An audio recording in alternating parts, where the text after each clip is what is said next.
السلام علیکم ورحمۃ اللہ وبرکاتہ۔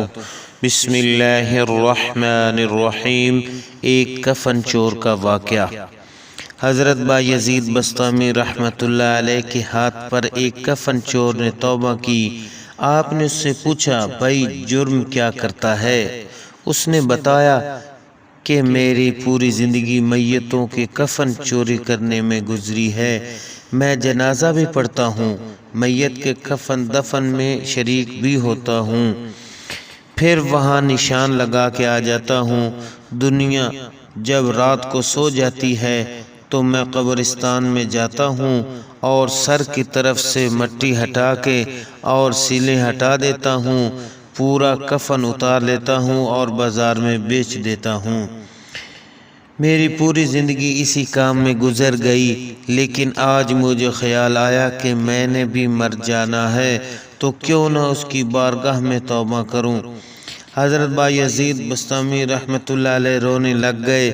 فرمایا، پھر بھی وقت پہ آ گئے ہو، ابھی بھی لیٹ نہیں ہوئے، اب بھی وقت پہ پہنچے ہو، کیونکہ تیرے گناہ کم ہیں، اس کی رحمت زیادہ ہے۔ آپ نے اسے توبہ کروائی، پھر اسے پوچھ لیا، آپ بتاؤ کہ زندگی میں کتنے مسلمان میتوں کے کفن چوری کیے ہیں؟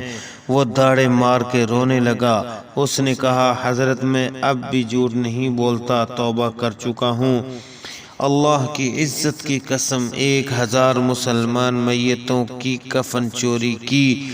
تو حضرت بایزید رحمۃ اللہ علیہ پوچھنے لگے، مجھے ایک بات بتا کہ تو نے 1000 مسلمان میتوں کے کفن چوری کیے ہیں، ان میں سے کتنی میتوں کے منہ قبلہ کی طرف تھے؟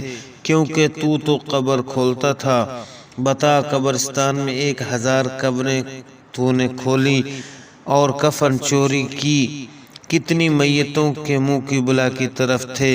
اس کی چیخ نکلی، کہنے لگا، اللہ کی عزت کی قسم جھوٹ نہیں بولوں گا، 1000 میں سے صرف 2 کے منہ قبلہ کی طرف تھے، باقی سب کی گردنیں مروڑ کر چہرے پھیر دیے گئے تھے۔ کیوں پھیر دیے گئے؟ اس لیے کہ اللہ نے فرمایا، جب دنیا میں منہ ادھر نہ تھے کہ 5 وقت اذان سنتے تھے اور تم ہوٹلوں پہ بیٹھ کے کش لگاتے رہتے تھے، تاش کی بازی نہیں چھوڑتے تھے، نماز چھوڑ دیتے تھے، کہ دنیا میں منہ ادھر نہ تھے، تو قبر میں اللہ نے فرشتوں کو حکم دیا، گردن مروڑ دو، قبلے سے چہرے پھیر دو۔ حضرت بایزید رحمۃ اللہ علیہ کا دور حضرت شیخ عبد القادر جیلانی رحمۃ اللہ علیہ سے پہلے کا دور گزرا ہے۔